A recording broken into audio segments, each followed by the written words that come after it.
Welcome to our next year study, and today our title is Bringing People to Jesus. We're going to be in Matthew chapter 9, verses 2 to 7. Today I want to share with you one of my biggest pet peeves in life, and maybe it's something that you can relate to. I find it really, really annoying whenever you're at a gig and you're packed into this crowd, kind of like sardines, everyone's standing really close to each other. But then someone comes along and tries to squeeze past you to go into a space that does not exist. In my mind, if you want to be at the front for a concert, well, then you need to turn up early, earn that spot fairly. Don't just walk in before the gig's about to start. Try to nudge your way past people to get to a spot that doesn't exist. And then when you eventually get there, no doubt you'll be blocking the person behind you from seeing. I am not a big fan of that kind of behavior. That's my mindset when it comes to being at a gig, and I like it when people adopt the same mindset. However, I'm glad that the guys in our passage today ignored that rule in their situation. They were desperately trying to get their friend to Jesus in the hope that Jesus might be able to heal him. But when they turned up, there wasn't even any room outside the door, never mind inside the house. So what did they do? Well, they made a hole in the roof. We read about what happened in Matthew 9, 2 to 7. Some men brought to him a paralyzed man lying on a mat.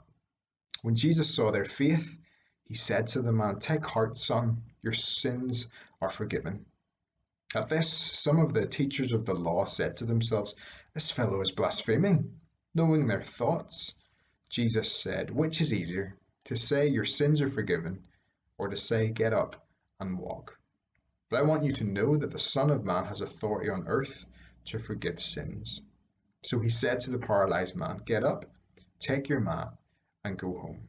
Then the man got up and went home. These men went up onto the roof, removed a section of it, and lowered their friend down in front of Jesus. I mean, it's not surprising that Jesus was impressed with their faith, although I can imagine that the homeowner was absolutely raging. Think about the lengths these guys were willing to go to for their friend, though. It's absolutely incredible. And I wonder, are we as eager to bring our friends to Jesus? The first step is intercession.